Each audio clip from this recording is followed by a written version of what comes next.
February 8th, Tuesday, 4 p.m. And I would like to call the meeting to order, please. And a roll call, please. Commissioner, I don't think this is on. Commissioner Carey? Here. Hold on. Is it on now? Yes. Yep. Commissioner Carey? Here. Commissioner Velasco? Here. Commissioner Lee? Here. Commissioner Henderson? Anderson? Oh, I'm sorry. I'm looking at something else. Retired. Commissioner Batterson? Here. And Commissioner Molina is absent. Thank you. Good try, good try. So we have the approval for the last minutes. I'll move to approve the January 11th minutes. Motion by Ann. I'll second. Any discussion? All those in favor? Aye. I'll abstain. I was not here. The minutes are approved. Move on to any public comments, presentations? Good Public comment. afternoon, commissioners. How are you? So we have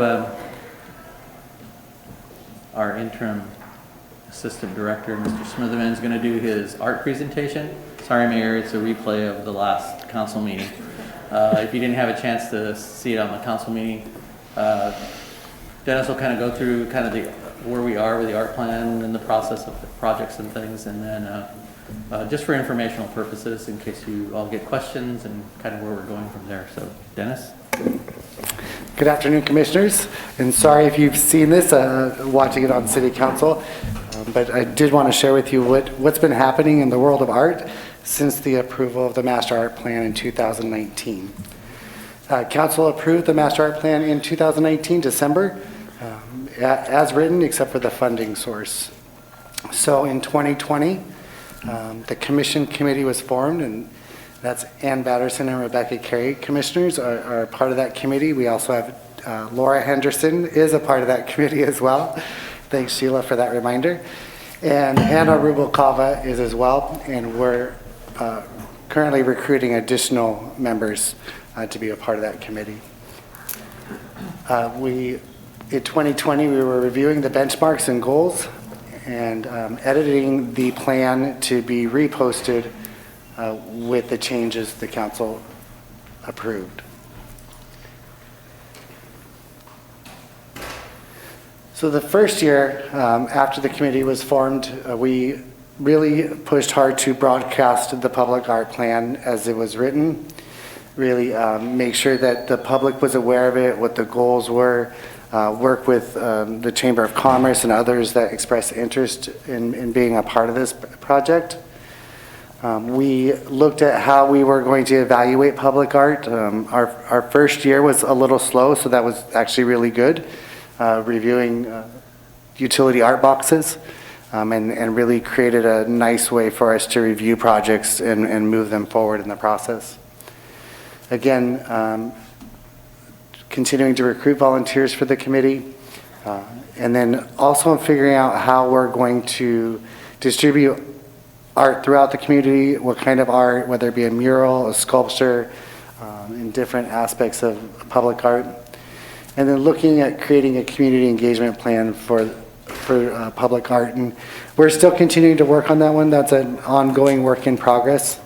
And we'll talk about that in some of the projects that are coming up in the future and how we look at getting the community more engaged. So this last 2021, although challenging, has been really good for public art. We've been able to move forward on a lot of the projects that we had started, including on how to balance the distribution of projects throughout the city, and you'll see on a map in just a bit how we've been able to identify different locations. Look at projects that are going to have a really strong impact on the community. The utility art boxes were one of the first projects, and again, being at major intersections created quite an impact. Look at how we can commissioned local artists to create art that is important to the community, really looking at the culture of Santa Maria and the people. Continuing to work on projects that are standoffs, and then some of those that belong to multiple projects like the art boxes. And then really working to educate artists in the local community and providing a resource for not only the private sector but future city projects by creating a directory, which you see we have a link there. I'm afraid to click on it this early in the show. I don't want it to mess everything up, but it is, we do have a database form that we have a handful of artists that have already submitted an interest in projects and giving us permission to release their information for public development or, I'm sorry, for private development or public art. So today we've got two maps here that are really helping out quite a bit. This is where I start to glitch a little bit. Hopefully things work today. So we have two what are called story maps. These are open to the public and they're viewable on the newly created since City Council meeting page on the city's web page. Sorry, I don't have that listed here, but if you go to cityofsantamaria.org/public art, it will share with you not only this slideshow presentation, it will share with you the master plan and these links. So here is our current art locations. Kidding. You're in the same place. I know, right? Remember that. Save it. Now, I'm on two screens.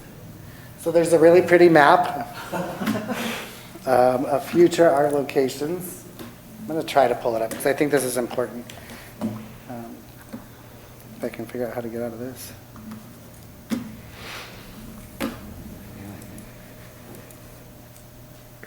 Exit. Show. Let's see if I can get on the web.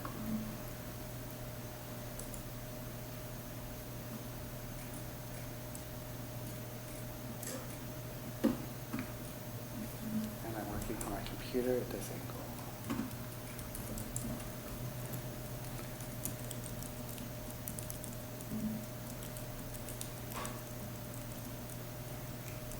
I'll show you the website while we're here. So if you go to the Recreation and Parks page, on the left-hand column over here, you'll see the drop-downs, and then one of the new ones is public art. When you click public art, this is the page it'll bring you to. Again, it shares the master plan on there. Public art update, this is the slideshow that I'm sharing with you today. And then there's two different story maps. And this one is public art story map. So this shows the locations of public art through the city. These are the public art pieces that either existed prior to the Public Art Committee or since the Public Art Committee. If the Public Art Committee had been created, there are some new projects that hadn't gone through the process of going through the Public Art Committee. On the site of Honda, for example, there's 3 or 4 murals. Those did not go through the Public Art Committee and haven't made it on the map. It doesn't mean that they won't. There's one of the pieces that it has a resemblance to a TV show character, which could be considered copyright infringement. And so I need to get some clarification if they have permission before we put it on our website for review. Question, so do people have to apply to get on the map if it was previous to the committee? No, since the art is already up, we just went out and cataloged it. And we're able to get a lot of the information. A lot of what I'll show you, I won't go through all of the pieces today, but most of these are done through partnerships with the county and Allen Hancock College. So I know that they have permission and they've already been vetted. So for example, you can click on any piece. Here's the one in the courtyard. It gives you the map over here. You can shrink it. Gives you information about the sculptor. If anyone has any idea about the condor in the courthouse, please let me know. I can't seem to get through the door. Yeah, you can shrink the description and get a better view.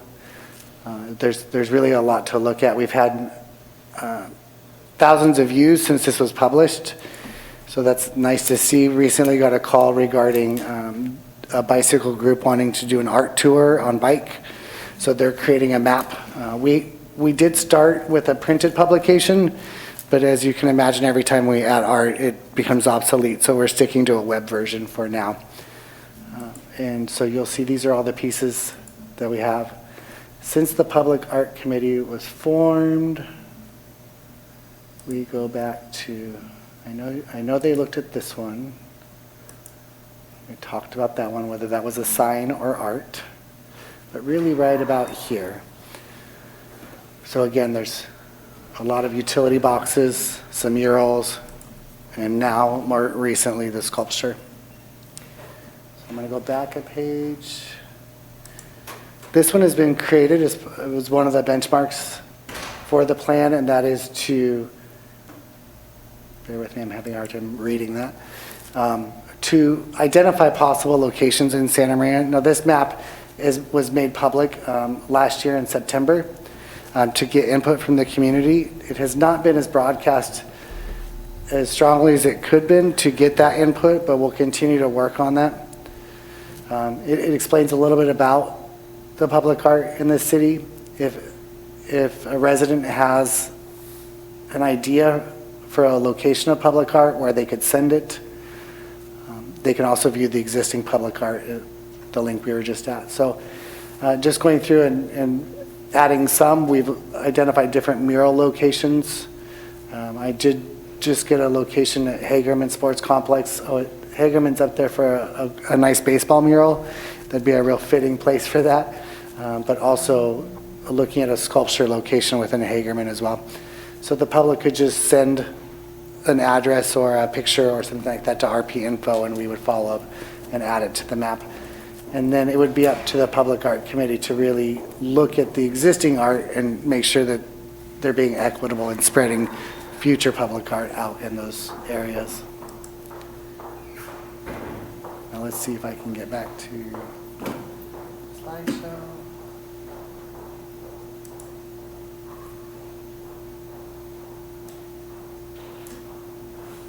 A little bit better, Alex, a little bit. The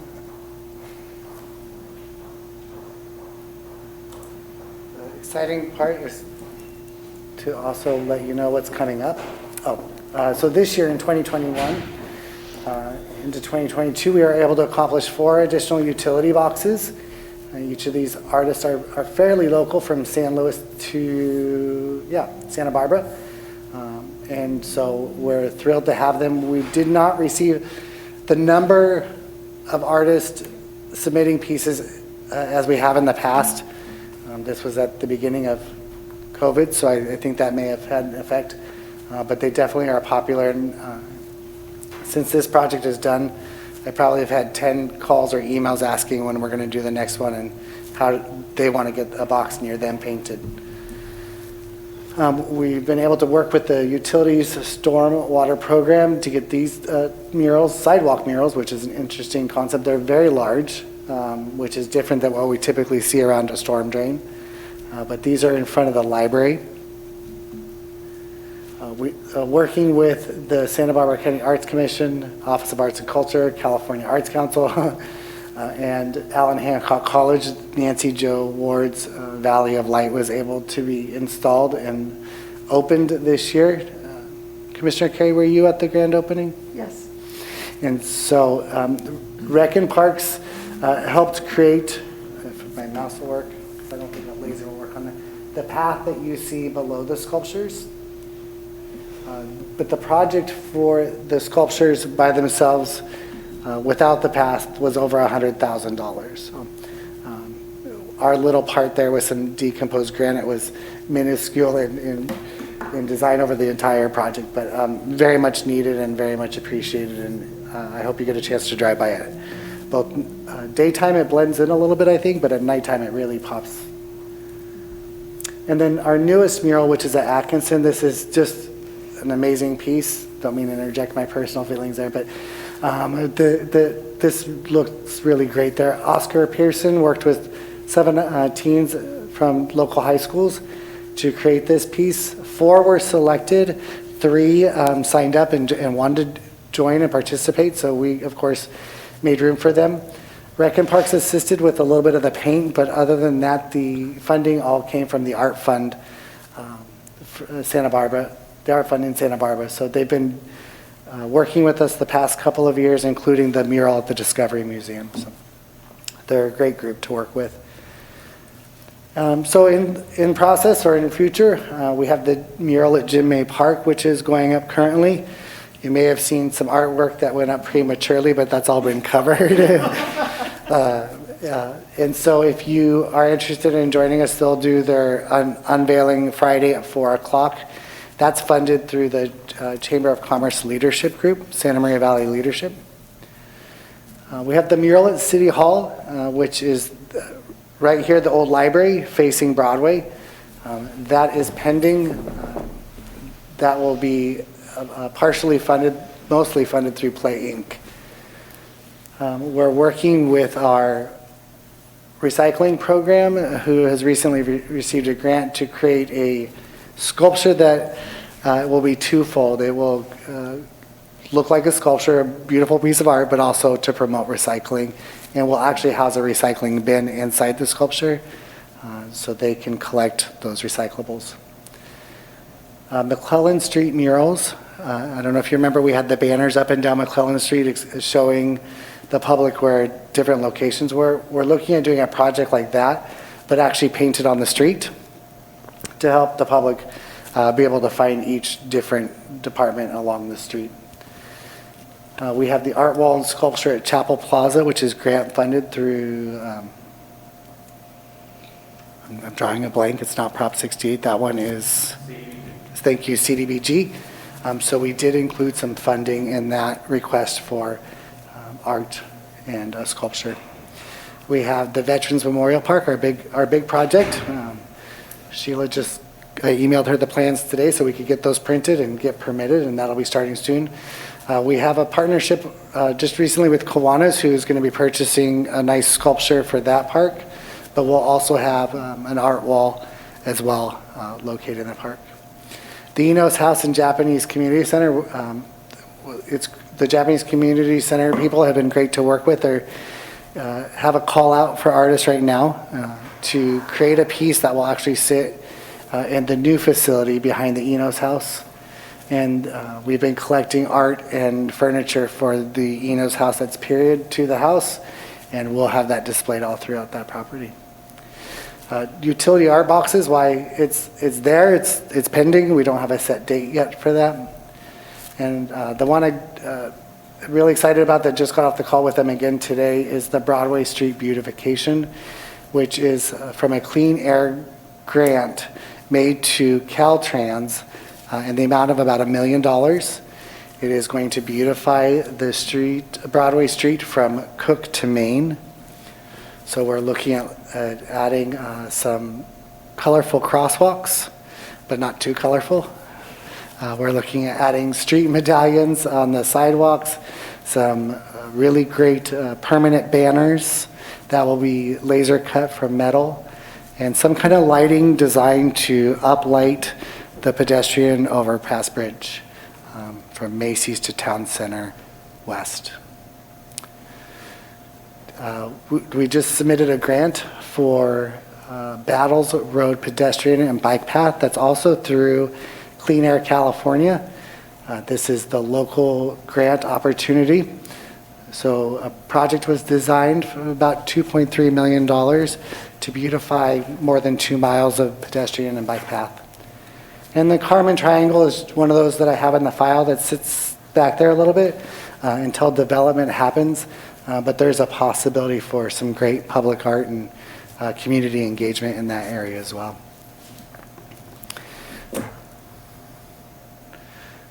So for this next couple of years, we're really working with different community groups. So we talked about Chamber of Commerce earlier.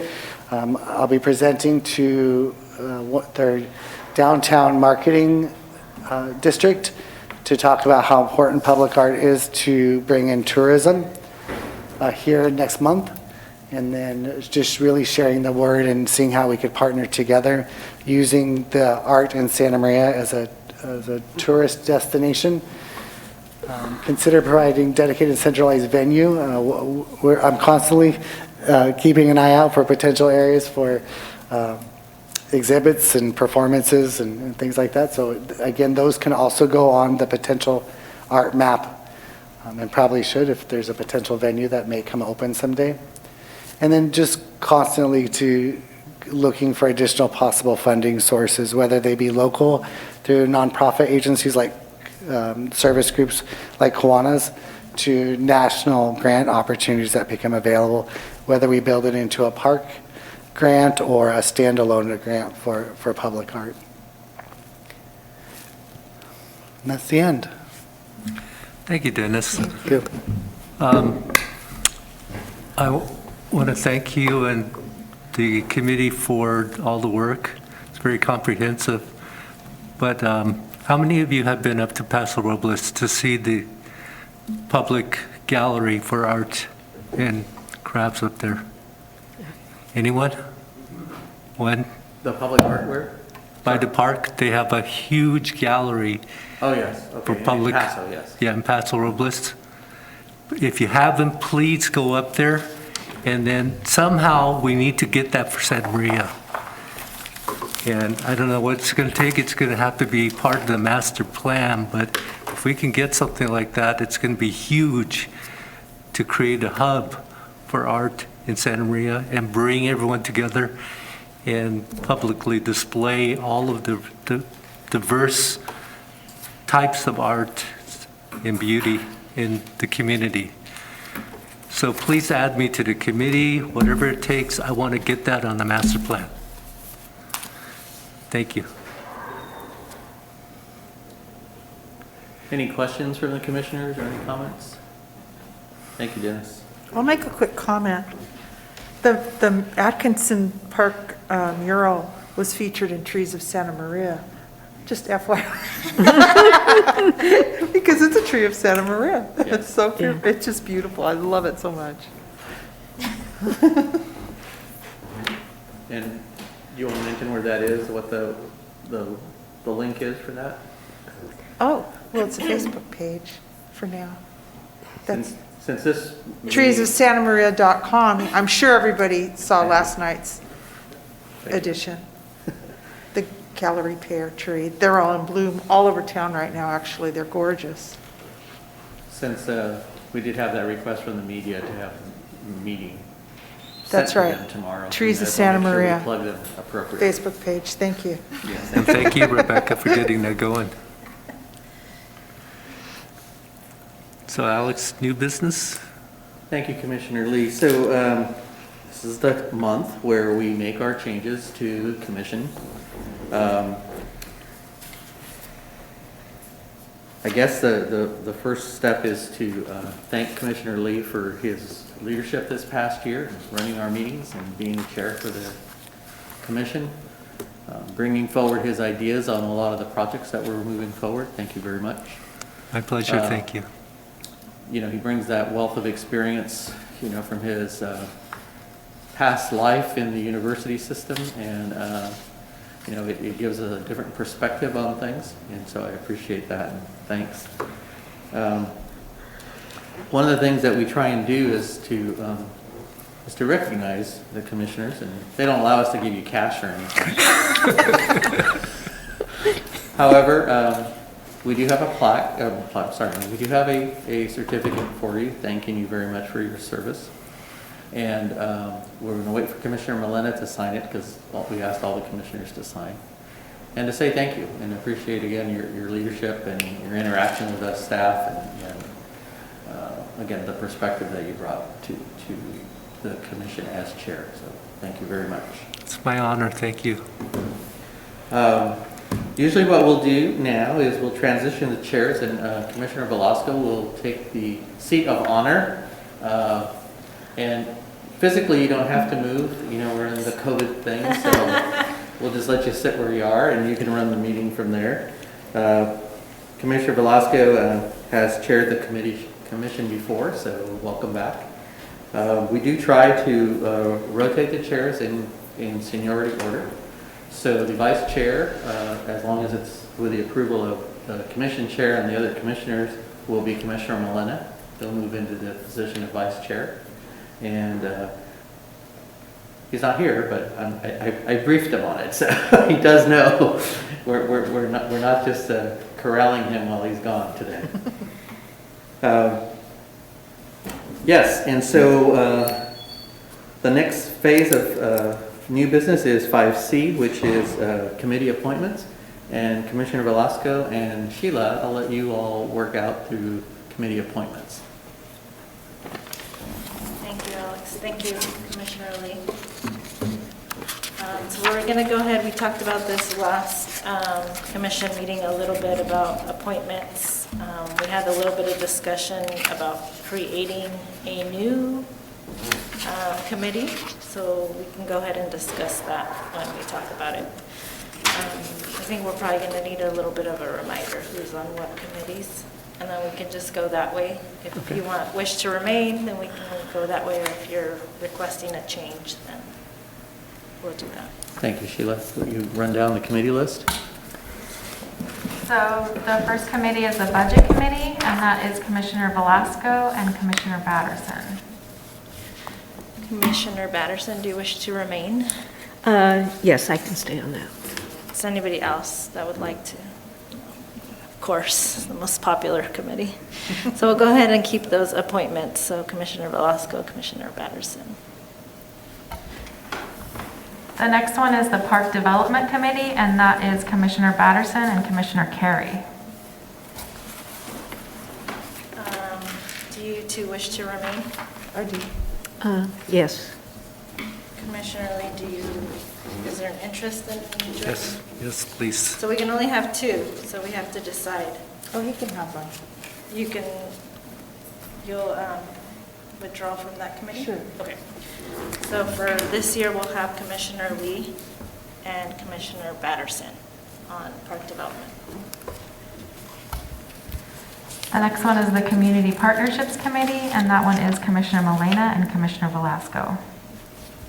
Is there anybody that wishes to move into that? Okay, we'll remain. That one will remain as is.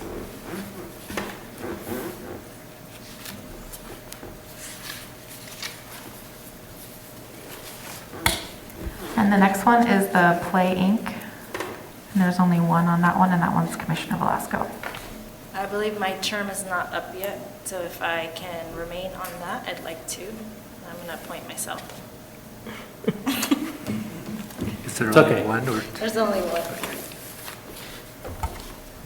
Okay, and the next one is the Arts Committee, and that's Commissioner Carey and Commissioner Batterson. I wish to I'm going to remain. stay. I'd like to stay. So I believe we had Commissioner Lee who would like to join that committee, but we already have two commissioners. So how does, because we only can have two. That is correct. Okay. So you will have to I will have to. work it out as the chair. I'm just going to remain, I'm just going to leave them in their appointment, considering you're on the downtown committee, and that's kind of a vital connection, if that's okay, Commissioner Lee. And certainly Commissioner Lee's welcome at these meetings to make his comments and participate that way. Absolutely. And through the Park Development Committee. Yes. Now that you sit on that, you can make that connection with Okay. public art in that sense. Yes. That's okay.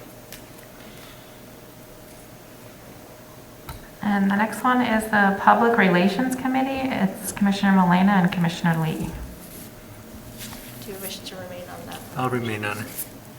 Or we're just going to leave Commissioner Milena? Yeah, we'll check with him and make sure that he's okay with that.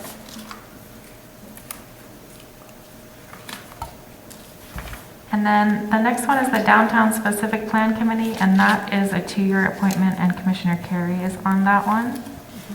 She will remain. Okay. And then the last one was the possibility of the Landmark Committee. And I believe that one was going to need a little bit more discussion. If I was not Yes. mistaken. Thank you, Commissioner. So where it is right now is the item Regarding the landmark committee, we'll be going to the next city council meeting, I believe. And at that meeting, the council will give us direction as to how they want to proceed with that. Right now, Commissioner Carey and Commissioner Patterson are appointees to the existing landmark committee. And so I would say we probably would delay that until after the council makes a decision as to how they're going to proceed. And that will be fine. Right now, you'll continue in those roles as members of the landmark committee. I have a question. Is this what the council is looking at as far as the Duties? duties? Yeah, so what I did was I took, this is the current municipal code. So these are the duties and the authorities that the council has set on the landmark committee as it exists today. So I wanted you all to have it so that you could take a look at it and understand the scope of the role that potentially could be coming to this commission to take on. So basically, full disclosure kind of a thing on it.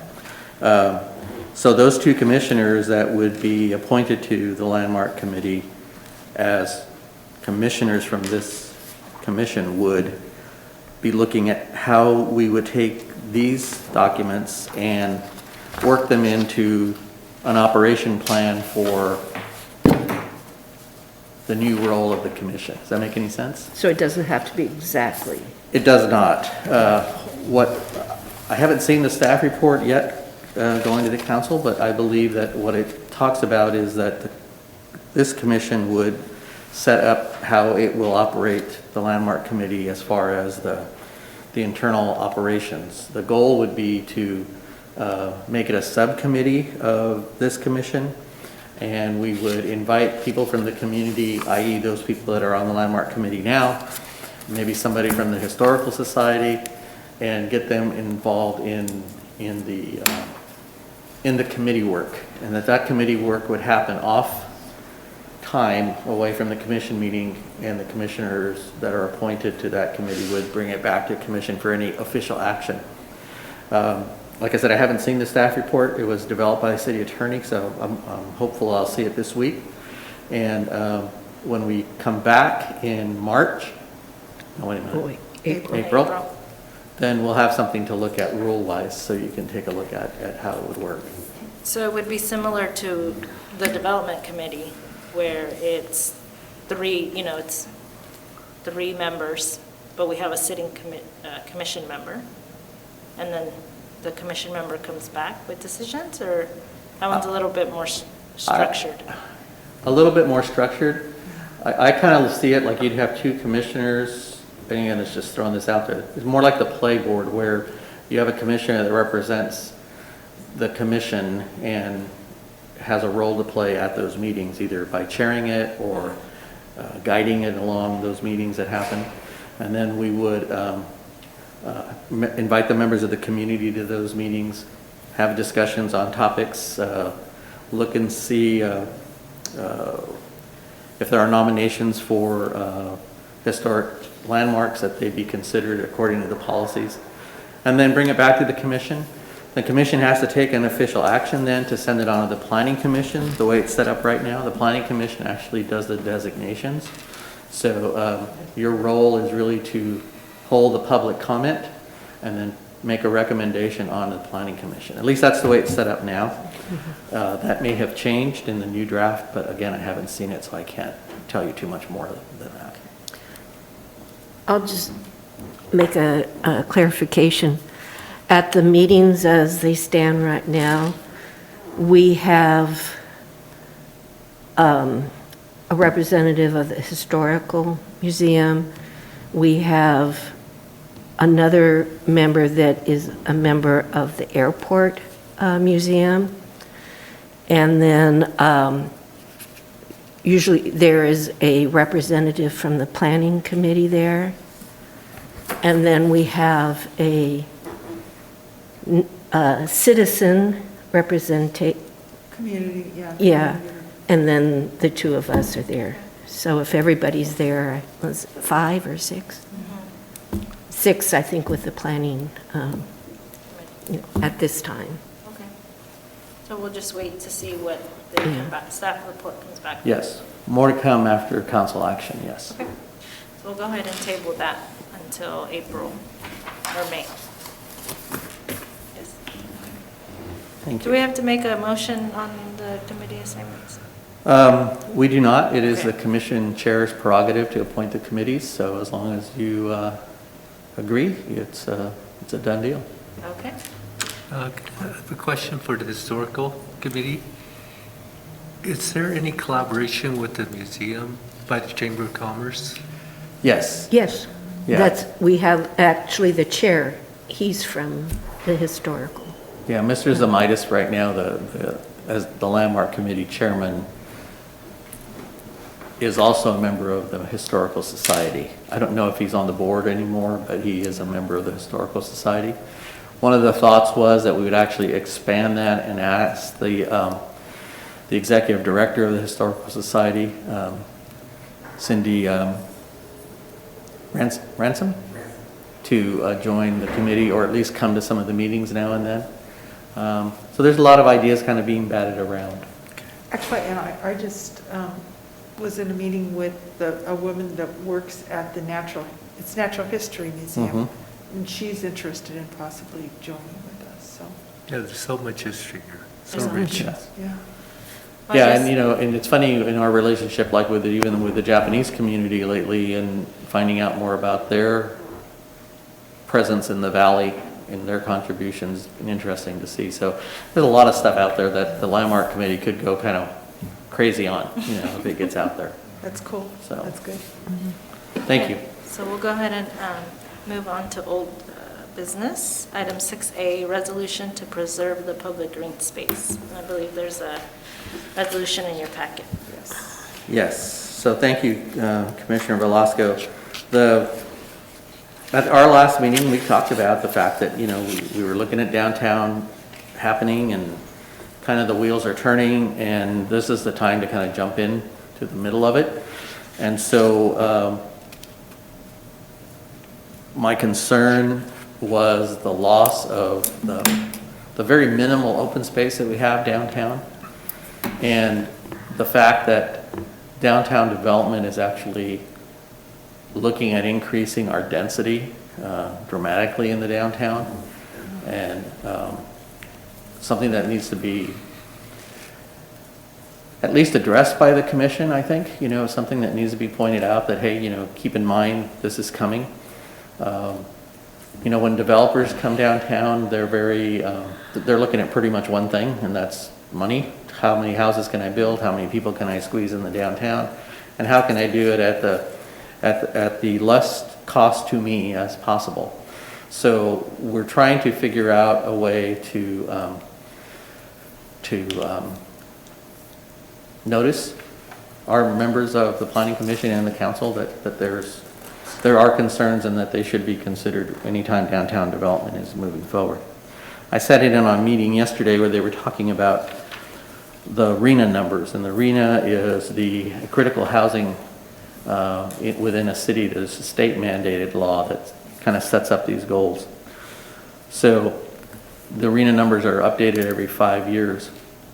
One of the things that were brought up was the fact that it looked like in Santa Maria over the next 5 years that our numbers could increase by 20,000 residents based on the number of units that need to be built in order for us to continue to achieve our RENA numbers.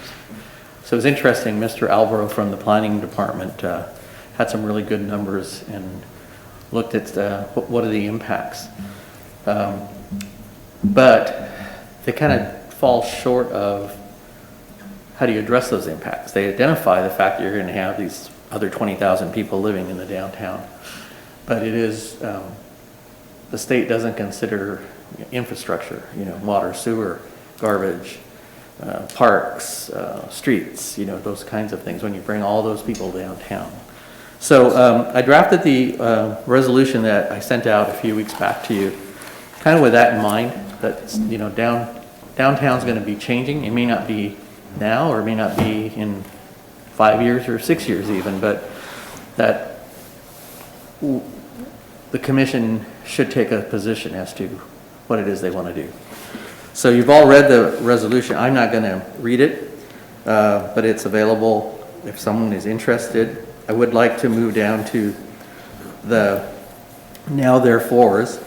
And one of the things that Commissioner Lee had suggested is that we look at specifying, which I think would go under number 3 in the now whereases, specifying art, for lack of a better word, centers or parks or art walks and things. So we could kind of work that into number 3 if the commissioners are on board with that, something like that. And I think I got the California nod from all of you in the email system. So that would be the only wordsmithing I would do there, is to add in something that talks about facilities specifically for the arts, that it be considered in the downtown. In number 2, it does say art centers. Oh, does it? Good. Well, As then an I did it already. example. Thank you, Ann. IE art centers. Yeah. Community meeting Yeah. spaces. So it does address facilities. Good. Yeah. Well, then I was ahead of myself. But yeah, I think that if the commissioners are okay with the resolution as it's presented, it would take a motion to adopt it, and then direction for us to forward it on to the Planning Commission and to Council as a recommendation. It would appear on a future agenda of both those bodies. My suggestion would be is that the chair would represent the commission at whenever this item gets sent to the body, and we would go along as staff to support the presentation, but basically to walk the Planning Commission and the council through where this is coming from. So, thank you. Yeah, does anybody have any other comments? Yes, I do. Yes, Commissioner Lee. Along with what we're talking about, wordsmithing, adding the art, I'd also like to consider adding, I always feel that our community is remiss in providing more family gathering type recreation, such as the Apple Barn. I use that as only as an example because my family was there every weekend with the kids growing up. Between, you know, it's interesting, ironic, we live in an agricultural community, but we don't have a consistent place that we can go for produce, vegetables and fruit, etc. And then a gathering place where kids can have fun seeing animals, petting, zoo, stuff like that. So it's along that line. I don't know how the wordsmith will end up, but that's my recommendation. I have a couple of things to say regarding that. My kids loved it when they were little, but that's a business. That's actually, which the city couldn't do, but we do have farms with animals that, right here in town that are open every week, some more, several days a week. And we do have that. It's just not as, busy and, I guess, juicy as the Avila farm, because it is a business and they're making money off it. It's not, from the Avila Beach doesn't do that. So, but we do have family farms here in town that we visit. A lot of people are there, kids are there with the animals, feeding the chickens and whatever, But we do have that in Santa Maria. We have it, but it's private and not your average. Well, the Avila Beach one is private as well. And let's not forget, we do have Los Flores Ranch that Yes. has animals and open space and a family, and we have the patch. And it's ours. And it's ours. Yeah, I love it. Perhaps there needs to be more parameters established for the public to be able to go to a center that would have those amenities. So I think one comment I'll make on that is that I agree that there needs to be a venue downtown where we can do more feature in our ag. I don't think that the farmers market that we offer right now and the venue that it's in is very representative of our agricultural history. I know that Brett was looking at in his mind, he envisioned a covered portico kind of area that vendors would pull under and people could, walk the long aisle, and see different vendors that were there. So I think that's something that we can support in the downtown area. I think that as far as an agricultural exhibit downtown, that's a little more difficult to get done. But certainly I think we can market Los Flores a little bit more and get people out of the downtown and get them up to the ranch to see the animals and see the open space. And it's just a matter of us doing, I think, a better job in getting people out there. I know that Rec Division did a grant for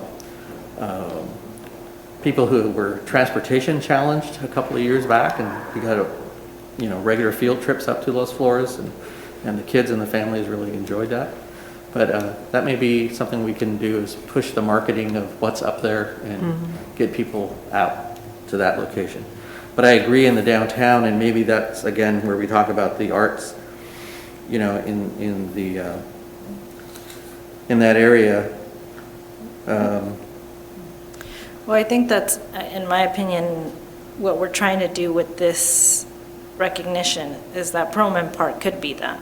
Yes. It should be that. And if we eliminate that with development, we're not going to have this community family space in the downtown. We have them all, and that's our family space in downtown, whether some of us like it or not. But you go there on the weekend, and there's tons of families there, because that's where families go. So if we're able to give them more of an open space plaza meeting area, which is what we're trying to recognize, then I think we're heading in that direction. And I think that's the intent with this, to really highlight the potential for Perlman Park that's getting dismissed. So if we could go ahead, make the motion for the resolution number 2022-01 to move forward to Planning Commission and City Council. I'll make the motion. I'll second it. All those in favor? Aye. Any opposed? Okay, so we'll go ahead and be on the lookout for when this will go to Planning Commission and then City Council, so we can support that. Thank you, commissioners. So we'll go ahead to budget, item 7, Director Management Staff Budget Update. Sheila? So for January, with 58.31% of the fiscal year completed, the department is under budget by 2.14%. And for the COVID update, currently we are down to only 5 on our COVID watch list. Good.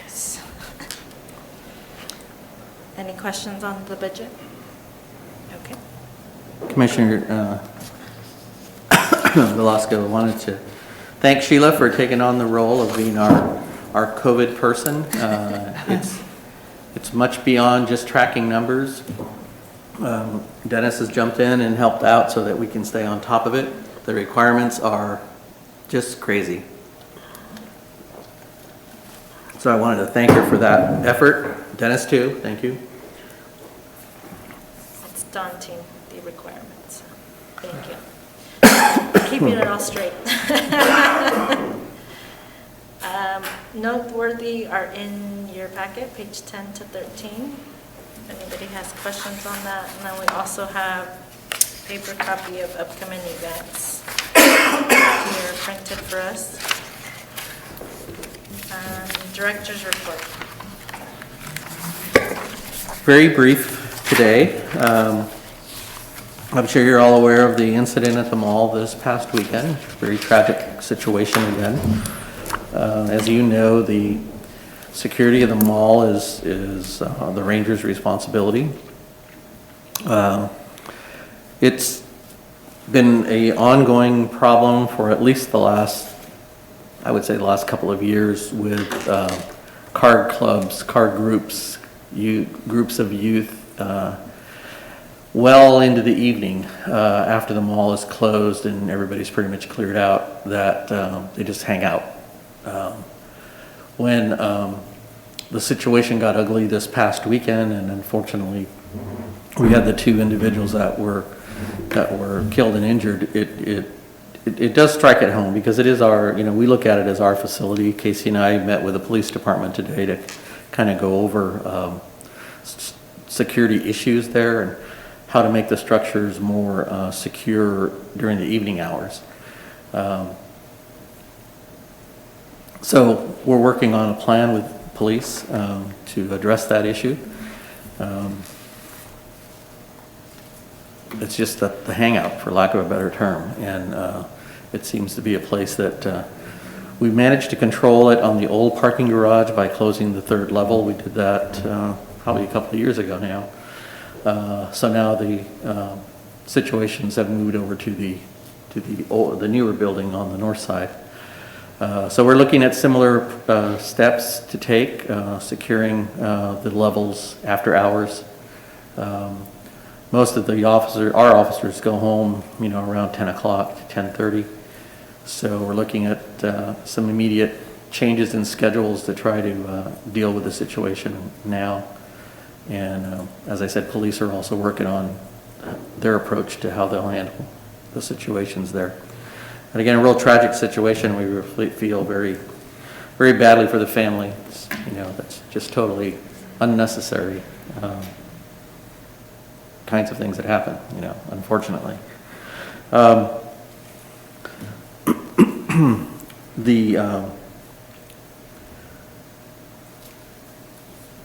The interim situation that we're in, with Brett being over at Public Works for a while, has benefited us to some degree. We've been able to have real good communication with him on issues and projects. And again, our projects were at a point where they were going to move to engineering and public works staff anyway, so that kind of helps us out. We're not sure. 6 months was the number that we were given that it probably would be, so that so far hasn't changed, so we're looking at that. We did hire a replacement for Ryan Heath's position as a management analyst, which they're no longer called that. They're now called business program leaders. What's Neville's last name? Do you remember? Neville will be joining us on March the 14th, I believe. He is coming from the city of Santa Barbara. He is the analyst in the Public Works Department. So he brings with him a lot of accounting, grant management, a lot of the measures that we deal with, Measure A, transportation money we use for trees and street maintenance. So he's going to bring a good deal of skills. I think he's with Santa Barbara 15 years. He is a local resident, lives in Santa Maria, and has been doing the commute thing. Well, not the last couple of years, but doing the commute thing.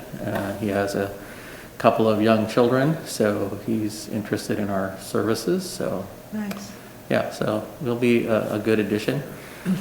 He'll be located at the main office, and we're working on kind of doing a little reconfiguration there. But for now, he'll be in Ryan's old space there at the office. You'll probably meet him. I guess that won't be the March meeting. April. It will be in April, but by the time he gets going. We did have, as Sheila mentioned in her COVID report, we did have an outbreak at 2 of our facilities, and an outbreak is determined by Cal OSHA as 3 or more employees at a particular address. So we had Paul Nelson Pool being the first one, and that happened in mid-month. The end of the month in January. We just reopened last week. 14-day closure was the requirement. So we took the staff that were in what we call watch facilities. So if we get to 2 people in one address, that's kind of like the red flag. Hey, you need to do something. So we took people, Dennis's staff mostly, and moved them out to the outlying facilities, so that they have space between one another, sufficient space, and they're no longer at a particular, or that address in any case, so they're at another address. So the youth center went into outbreak the week after the pool, I believe. We had 3 lifeguards at the pool, and then 3 staff that report to the youth center. Not necessarily that they worked at the youth center, but that was their address of where they had to report to their supervisor. So it's kind of a wonky kind of a situation, but they are scheduled to reopen this week, next week. We had another exposure, so yeah, the 14 days starts over again the minute you have another exposure. Cal OSHA just passed some new regulations that may impact us if we continue to get people who report to that address exposed again. They have now, I think they call it a mega exposure. And so if you reach a certain number of employees and the facility is closed, which we're closed anyway, but it's closed and it has to be, you have to go through a disinfecting system, which we're doing anyway. And then the employees have to be retrained on safety. Regardless of where the exposure happens, if it happens at home or their child is sick or whatever, it doesn't matter. It translates back to your employer. So very onerous situations that we have. So that's why things are a little dicey around the office because of the potential for these things to happen. Public Works went into outbreak a few weeks ago also. Our park staff works out of the Public Works facility, and even though those 3 exposures were office personnel, the entire site was deemed by its address to be in an outbreak. So very crazy. But I think they're past now. I think they've cleared. They haven't cleared yet either. So yeah, it's a lot to deal with. Yeah. So again, that's why I thank Dennis and I thank Sheila for keeping on top of it. That's it for me. Alex, can I go back to, I have some questions about the mall situation? Yes. For a lack of understanding and knowledge about that situation, may I ask, first of all, what population, or can you describe the population that you're dealing with the car group? What age group, what the quantity numbers are? And then my second question is, what are the possible options for that population community to recreate with in the community at that time? So I will tell you that you're probably talking youth as young as 15 or 16 years old to well into their late 20s. Mm-hmm. It's all mostly driven around cars. So, I won't say they're car clubs necessarily, but they're car enthusiasts. Mm-hmm. And so the idea is to get together and show off your car. And that attracts the younger kids along with the older. There's alcohol issues related to them having, alcohol in the structure and alcohol being provided to minors. So there's that Is there component. an official group that has to register to use? No. No, it's very No. informal. It's very informal, and it's by municipal code, it's not allowed. The parking structures close at, I believe it's 11 o'clock. So any occupancy after that is against the law. The issue is that the structures aren't designed to close themselves up. Mm-hmm. So that's the issue that we have. I too thought about, well, what could we do in the community that would offer some place? Again, my observations and my involvement with the Rangers has been that most of these individuals don't want us to organize them. They like it being kind of loosely a loose group, and they want to be able to drink and they want to be able to do whatever activity that they're doing and don't want anybody controlling them. So that creates a problem because we can't program for something like that. We can offer car shows, which we did with Commissioner Melena's group and a few others. Some of the car clubs have really stepped up, and they'll do their weekend, Labor Day weekend up at Prescott Park, and they bring in a few hundred cars, and those activities seem to go okay, but it's not the same kind of group that we're seeing. It's a very difficult group to deal with. It's not, what wouldn't say it's a group, it's just random people that show up. Yes, randomly, yes. They were used to hang out at one spot, and now they found a more hidden place. Yes. And it's very difficult for the police or the rangers to get up there without being seen, you know, not that it really matters, you know, they'll go ahead and do their activities. There was a big group that used to hang out at the Penny's parking lot late at night. You know, they'll find a space where they'll go hang out.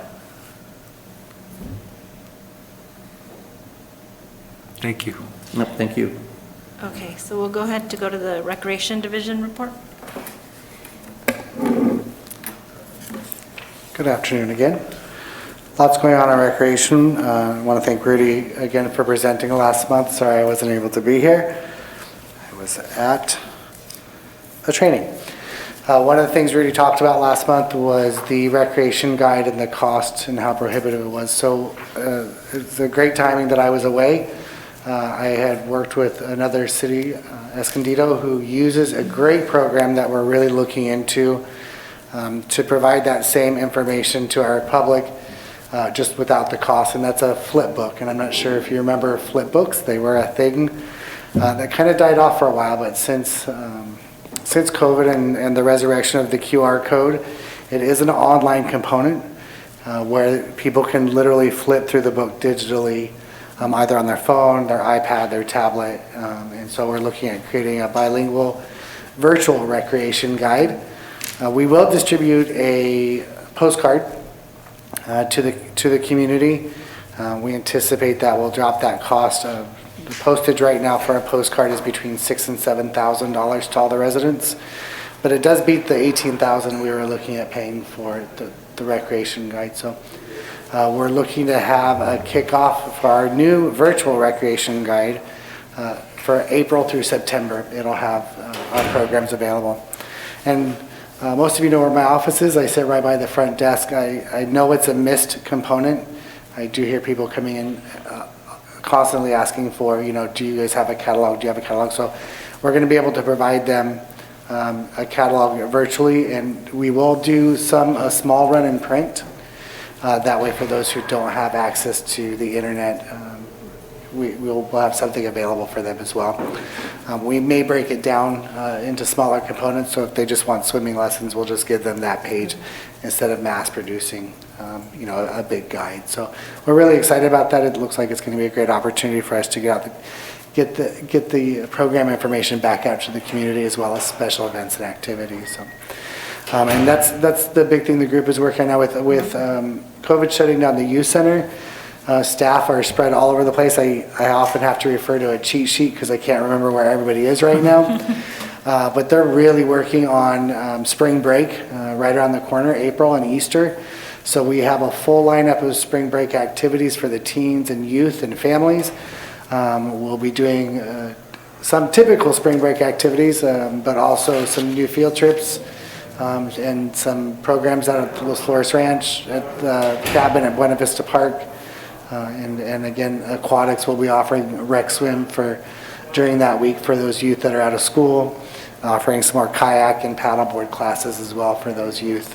And then looking at some family programs for the weekend for Easter, including the virtual egg hunt like we've done the past 2 years. And this year we're really getting back in partnership with the Discovery Museum and our co-leading the Kite Festival, which will happen on Saturday before Easter. So plan on that being back at Rotary Park. It's a nice event. It's a great Santa Maria event. So we've worked with their temporary executive director, Donna Beal, to really make it a bigger year. And we anticipate, it's a little scary that it'll be a really big year. So That's awesome. Look for more information about that. I do have an update, if I can move right into operations. Yes. Yes. I think I talk to Brett now more than I ever have as we've been transitioning. At least 2 or 3 times a day, and text message as well. Just as he's transitioning there, we're kind of still finalizing some of the projects he was working on before he left that are just about ready to be turned over to him. We talked about Vet's Memorial Project, about the blueprints needing to go for print and then getting permitted. So those kind of last minute little things, we're still in the process of transitioning over. So An update, Chapel Plaza project will go to City Council for bid approval on Tuesday. It looks like there shouldn't be too many issues. There is one protest, but we don't imagine it will cause any delay in the project. Chapel Plaza is going to be a great venue for downtown activities as well, so we're excited about that. The Vets Memorial Project, that's the one that we sent the plans for. The Presker Trailhead, we just got finished getting that all checked out for grading, and we'll be in touch with the contractor to do just some light work, and that's, if you remember correctly, that's the trailhead, just as you go all the way down Presker Lane and pretty much run right into the levee on the right-hand side. That's grant funded, and we're just looking to expand that parking lot, add some interpretive signage, and really give people a great entryway into the levee trail. And then Presker Trail, the walking trail that's going around the park. Brett had talked a little bit about this before he left. I'm hoping to have a letter in my email right now, but there's an issue since that was a previous landfill that the cap that's covering that land is not owned by the city, so we have to work with the county to ensure our architects are not creating anything that's going to puncture that cap. So we're working with an engineer and our landscape architect to create this letter for the county to assure them that we're not doing that. Once that's done, we'll get moving forward with the rest of the project, and planning or design is all done, of course. Just getting through the planning process as well. So those are the big projects for operations, and then day to day we're seeing quite an increase in the number of online site reservations. So anytime there is a site that's reserved online, a small group of people in the department will get a notification, and so quite an uptick. Surprisingly so, getting those 2 or 3 times a day in some days. So it's nice to see that people are utilizing the online system. I recently did a little bit of homework, and more than 85% of Santa Maria residents have a smartphone. Which is really great to know that we can market using that technology to the majority of our population. So that's all I have. Thank you. Questions? Thanks, Dennis. Thank you. For your dual role. We're going to go ahead and close out with commissioner reports of official business. Anybody have anything? Besides trees of Santa Maria. Thank you so that you much. can Yes, find on here's the Facebook. Actually, I have a few things. Yes. I went to the tree committee Zoom. Oh, You were at the tree committee yeah, it was. on January 18th. Wednesday, the City of Lights, I haven't seen them. And I don't know if you all have driven by, but it was daylight when I got there. And I thought, ew, I really did. But I was, of course didn't say that. But then once the sun went down, they were just beautiful. Really, really nice. Yeah. My daughter likes she thinks it's Christmas every time we pass by. Oh, So cute. she loves it. Would a bench be appropriate there or no? That's county property, so I can let them know that you have an interest for a bench. Well, I wouldn't want to, aesthetically, I wouldn't want to wreck that, but I thought maybe it'd be nice to, or maybe it wouldn't. Some sort of seating might. Yeah. Yeah, I'll check with them and see if that's something they're Rebecca, interested in. excuse my ignorance, but where are you talking about? It's right on Miller Street. I better In front of the government Oh. center. Okay, yeah, And They kind of look like railroad signals to me, yeah. But at night, they're pretty. well, they And- look like if you drive to Palm Springs, they look like the wind turbines. And they change color. But they're beautiful at night, just beautiful. Okay, what was the other? Oh, and then the Buena Vista Beautifier meeting on the 26th of January. It was a good meeting. There's a big tree missing, right there. I'm just saying. I know it was sick, but it had some issues. It was a good meeting, and thank you for responding to some women some members had a real issue with the camp, the Girls or campfire sign missing from the front of the, people wanted it back, well, so we sent it to them. okay, that's it. That's what I needed because yeah, that was that. Maybe the house. A new sign is being made for the cabin at Buena Vista Park. Okay. And we'll get that hung as soon as we Okay. get it up there. But it'll have a little history. I think Alex sent us, confirmed the date. I don't know how he remembers that, but the Kiwanis history The books. Kiwanis history books, as that Yes. was originally a Kiwanis house. And so we want to make sure we have the date on there and a little bit of information. And so we'll be able to look at maybe displaying a way that they can find out more history, maybe another QR code or something along those lines. Perfect. Oh, and Mario came that day to the Beautifier meeting, you probably know that. And there's been a fundraiser through with the Beautifiers to do a shade at the park. So he came and helped us figure out where it should be and, just kind of we moved around. It was cool. But he was really, really well received and everybody was happy with him. Needed it today, it was very warm there today. I actually have I know, just a couple of things I wanted to bring up that just loose ends. The missing tree was one of them, but that's good.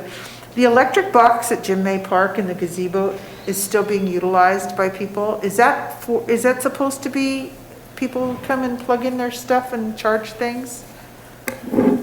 That utility box is really meant for those who have Okay. rented the facility. I do remember seeing it damaged over the course of the years, and we would get out there and get it replaced. So if you notice any damage in the boxes, really only intended for those who are renting the facility. So it should be closed during the week and evenings. If you notice it, please let us know. My concern is, it's like low and a little kid could easily come and stick something in it, It should remain locked when... It's not locked. Okay. It's definitely not locked. We'll follow up on that. Thank you. Okay, just FYI. Caltrans, there's been an issue. Along Jim May Park, there's just chain link fence, and there's people that live in the bushes or spend time in the bushes there along the freeway, and they tend to break the fence.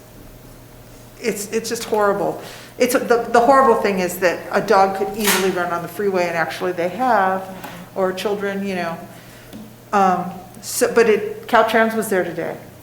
And so the chain link is back, but then I saw a guy walking along the freeway the other day, and I thought, that guy holding his groceries as he went into the bushes, and I thought, that guy's probably got wire cutters, or he must just have some, anyway. And I was gonna ask about the fountains at the library, right there in the entry, that are not used for water, and I was wondering if we were ever going to get back to having them be, go back to their original function. Sure, those fountains were a maintenance issue, a constant maintenance issue, and it was to not only save water, we planted some plants in there that would be more drought tolerant. So at this point, there is no intent to return those to a fountain setting. So my only issue, I'll just throw this out there, there's birds that are thirsty, especially during the drought, and we have too many water features on our property, but that's my concern is that, water for everybody, anyway. I guess that's it. There is a utility box right on Seaward between Magellan and Bayview, and it's just right there, sticking up in the lawn, FYI, yeah. I think it's actually like the one what they do for the sprinkler systems, but it's big and it would sure look nice painted. We do get a lot of questions of different types of utility boxes in the city. Just 2 or 3 days ago, one from the Natural History Museum that has a box very similar to what you're explaining. Those boxes a lot of the times are owned by the private utility companies, and we can't touch them. Okay. So the utility boxes are easy for us because they're city owned and we get permission and when we can paint. Those private organizations have the right to say no. And so we tend not to, we have one right here on Mcclelland Street, that's the big green monster that drives me nuts and can't touch it. Okay, I just thought I'd throw it out there. Thank you. I'm done. Sorry. Commissioner Lee? This goes back to a couple of requests from people I know who asked me again if if the department currently has a way to recognize citizens who are empowered to take self-leadership by cleaning up the park or whatever. There's a particular lady out at Centennial Rotary Park that every day is out there cleaning up and picking up trash, and a certificate wouldn't cost much. I'm just wondering. Absolutely. We do recognize those that do have the Adopt a Road program, and we do have an Adopt a Park program. What you're explaining sounds like those that are just out there, on their own time. We have quite a few of those, and we're very thankful. They do quite a service to the parks. I see them all the time at Rotary as well. So if you're aware of those people, please share with us and bring them forward, and we'll go from there. Otherwise, if there's a group or an individual that wants to actually be a part of the Adopt a Park program, also send them our way. We'll get them in the process. When we have the Adopt a Park program, we're able to provide them all the tools, the garbage bags, the gloves, the hats, and so they're easy to know who it is. When they're out there individually, we just don't always know about them. So please, if you know a name and a phone number, that would be great. Do you have an actual nomination form at the office or something? No, not for that kind of program, no. We do recognize our volunteers on a regular basis. There's coming up one next month after a recent fundraiser this last week, but yeah, just let us know and we'll move forward with the certificate. Okay. I think too, sorry, Alex, as a commissioner, just going up to them and being, hey, I'm a commissioner. Thank you for, what you're doing to help our department, our community. I think that goes a long way. Sometimes a lot of these individuals don't want to be recognized. But just as a commissioner, letting them know, and even if you can get their info, maybe posting them on Facebook or, Absolutely. Yeah, on Trees of Santa Maria. I was going to say that let's go ahead, if you run across people like that, and if you're okay with making the contact, let us know who they are, and we'll send them a certificate in the mail or say thank you or something, or let us know generally what time they're there, and then we can have somebody go by, either one of the rangers or Dennis, and say, what are you doing out here? Yeah, but thank you. Yeah, those are good to know, and we really do depend on those people to do good whatever jobs they want. Just one last thing. I've been noticing a lot of graffiti popping up, and so I want to commend our department because as soon as it's up, by the time you report it, it's already down. So just kudos to the guys or women that are cleaning it up because it's fast and it's done really well. It keeps our city looking good. Yes, we've had a rash over the last couple of months. Had a discussion with our supervisor that handles the graffiti, and we are going to actually redirect some resources from other jobs right now, since we're kind of COVID weird right now, to sending some of them out to tackle graffiti even quicker, because the west side just gotten hit craziness in some of the areas. Well, even the skate park looked Yeah. ridiculous the other day, so Yeah. it's everywhere. And thanks for the skate park, will be on our agenda for the next meeting, just so you know, we're going to be doing some changing over there. Thank you. Now, let me ask you really quick, did the phone system change, the city phone system? No. Okay. Who's not answering? A few months ago, yes. Well, I mean, because for some reason, I can't do I tried to call the graffiti people today Oh, from Jim May Park. did you add a 2 to the extension? It should be 4 digits now. Right, I thought you were supposed to add a 0 now. Oh, it's a 2 in front of And the 2 in front, extension? yes. Okay, I finally got them, but I thought, I need to ask them. But, let me just give kudos to those guys, because there was a thing on the little pier at Jim May Park. Did you see the graffiti? There was multiple colors, and it was like, I don't know, whoever did it took forever and did the entire length of it. Several rows of like all kinds of stuff. And you can't even tell now. And the guy was he was there last week, with his rollers, and those guys are amazing. We'll pass it on. Thank you. And I would commend them as well because there was some in the new area planting next to our residence, and they beat Jim out there.